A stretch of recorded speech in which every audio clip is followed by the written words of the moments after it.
Frozen, The Lion King, and Inside Out 2 all have one massive thing in common. They're all highly successful Disney movies that were absolutely demolished by a Chinese movie you've probably never heard of. Nezha 2! And Nezha 2 has not only beaten Disney by becoming the highest grossing animated movie of all time, but it's already become the 7th highest grossing movie ever made. In under 2 months! Slammet Packy, Mio here. And Kido here to tell you about this highly successful new movie from China, and a bit about the wild legend that very loosely inspired it. Then, we'll try to dig into why this movie made so much money, how China used Disney's own tactics against them, and whether there's some kind of foul play at play. So, what is a Nezha anyway, and why are there 2 of them? Well, I'm glad you asked. Nezha 2 is a sequel to the 2019 film Nezha. I suppose we should elaborate. Who or what is Nezha? Nezha is a deity within Chinese mythology. Using deep diving internet research, it seems there are multiple stories featuring Nezha, including a small part in the famous novel Journey to the West, but most of the story is told in the investiture of the gods. Do I know what that is? No, I do not. The character is extremely popular in Chinese culture, appearing in buckets and buckets of media, like video games and movies. One of the most popular being the 1979 movie Nezha Conquers the Dragon King. By the way, Nezha looks like they may be a girl to the Western audience, or in general, I don't know, but Nezha is in fact a boy, so do with that what you will. The production company Chengdu Coco Cartoon, pretty sure I didn't say that right, created a 3D retelling of the Nezha story that was released in 2019. This movie definitely took some inspiration from Pixar and DreamWorks style of making movies, probably because DreamWorks Kung Fu Panda was so freaking popular in China. However, unlike the usual Asylum knockoffs, this movie manages to capture the style without being a cheap Kung Fu Panda ripoff, and was pretty dang popular. And it seems the people liked it a lot. That's a 10.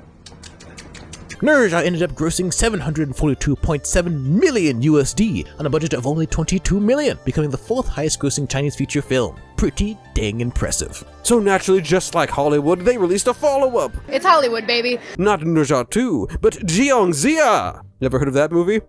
Not surprised. Me neither. It was sort of connected to the world of Nezha and Chinese mythology and all that, but it was its own separate standalone movie. It came out in 2020, and it didn't do that well.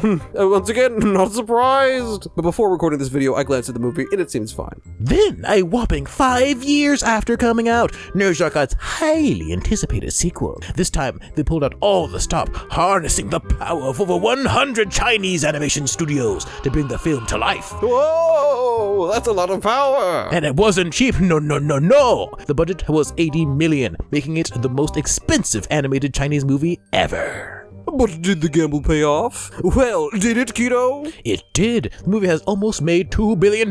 Wait, an update. It has cost $2 billion. To say that Nezha 2 is successful would be like saying that we know very little Chinese. We know 0 Chinese, negative 10,000 social credit. Amongst other records the movie has set, all of which I could not be bothered to mention, Nezha 2 is the highest grossing animated movie. Highest grossing movie in a single territory. Highest grossing Chinese movie. 7th highest grossing movie ever. And the highest grossing animated IMAX movie. People are raving about the movie, saying it's the greatest thing since Instant Rice. The critic scores were Kurt Russell sky high. And Saberspark, a small YouTuber you probably never heard of before, took a break from covering weird perverted furry movies to absolutely gush over the film. But what did Saberspark convey to us in this video? I am mayonnaise reincarnate. Whatever makes you happy, bro. But is Nezha 2 any good? Well, time to review! Before we get into the highly successful sequel, we should probably talk about the first movie for a brief moment. Spoilers for Nezha 1. Nezha tells the story of how the chaotic entity called the Chaos Orb is defeated by the Supreme Lord and split into 2 parts, the Spirit Pearl and the Demon Orb, which is cursed to be destroyed in 3 years. The Spirit Orb, however, is intended to be reincarnated as the 3rd son for the Honorable Li Jing and raised in the town Shitang Pass. Afterward, he is to be trained by the goofy disciple of the Supreme Lord, Taiyi Zhenren. Instead, the Spirit Pearl is stolen by another jealous disciple, Xin Gongbao. I think that's how you say that. Really? Mm-hmm. Haha! And reborn as a dragon prince, Lady Yin is pregnant for 3.5 years. That's a long time. And she eventually ends up giving birth to the Demon Orb child. Rather than destroy the child, the parents try to raise him to be a good boy and save him from his fate 3 years later. The following story is about how Nezha becomes a somewhat evil juvenile delinquent and is feared by the townspeople and hates everyone in return. But eventually finds an unlikely friend in Ao Bing, the Spirit Pearl, learns to value his mother and father's love, give up his bitterness, and save the past from a plot by the dragons. Oh, what fun. The first movie hits some core elements from the legend, but it definitely, Disneyfies it to a large and notable degree. We're no experts on Chinese folklore, but in this movie, Nezha, the demon orb, has loving parents. Is trained by a goofy master. Eventually meets Ao Bing, the spirit orb, and they become friends. Nezha manages to conquer his demon side. Ao Bing learns that he's not a monster because he was born a dragon. And they save the past together, sacrificing their bodies, but saving Nezha from the curse. How wonderful and wholesome, but also very different from the legend. You see, the canon events are that Nezha's father tried to kill him when he was born because he thought it was some kind of demon, but then he changed his mind. But didn't he know about the demon orb thing, like in the movie? No! Because the whole chaos orb thing split into two parts, all that is new. That is nowhere in the legend that I could find. Nezha does eventually meet Ao Bing, but they get into a fight, and Nezha brutally kills him and rips out his tendons to make a belt for his dad. What? No worries though, he does eventually end up sending them back to the Dragon King. Well, that's alright then. Nezha eventually accidentally kills some kid, and then he rips out his own bones, and then tries to kill his father because his old daddy-o tried to stop him from being reincarnated. It's a whole situation. Just know that the names are the same in this story, but the story itself is very different. Now on to Nezha 2. Some spoilers for Nezha 2. Nezha 2 picks up right from where the last one left off, and because Nezha and Ao Bing lost their bodies at the end of the last movie, Tai Yi makes a new body for Nezha, but Ao Bing gets destroyed while saving his new friends. Nezha heads to the White Palace to find a MacGuffin to get Ao Bing his body back. The dragons try to continue their plan to escape the Dragon Palace, and the immortal dog? And the immortal Wu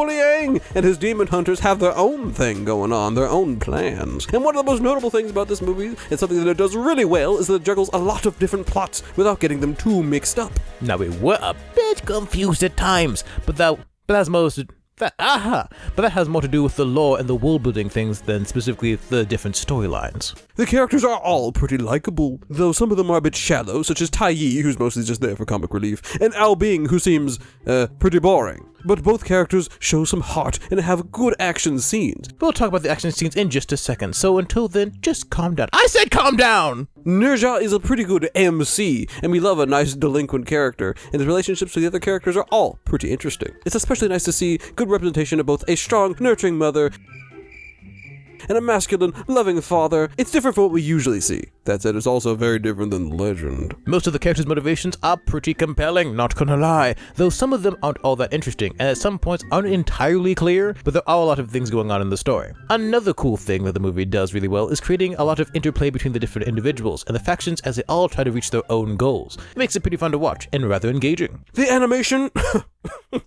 It is quite impressive, especially for a relatively low budget. The visuals are crisp, and both the animation and the framing show off a great sense of scale, especially in those wide shots. You can see some of the jankiness in some of the large-scale shots, though, where there's a crap ton of units, but it's not too noticeable. And yes, you impatient viewer, the action scenes really do stand out in this movie. They're quite bombastic and well executed. Martial arts and magic, how can you go wrong? Well, I can think of one major way. The fight scenes are a little too long. Most of the fight scenes are a little longer than they needed to be, in our humble opinion anyway, but especially the final battle. We don't know for sure, but it felt like it was at least 20 minutes. As the battle drags on, it begins to devolve into characters just powering up and hitting each other with bigger and bigger attacks. Feels like an episode of Dragon Ball, though I must admit, I've never seen Dragon Ball. The movie's pacing as a whole feels a little off, a little slow, and if it were up to us, we'd trim it down to about an hour 50, maybe 2 hours, but definitely less than the almost 2.5 hours it already is. All that said, the movie is still very impressive, and we enjoyed our watch of it. But it's not the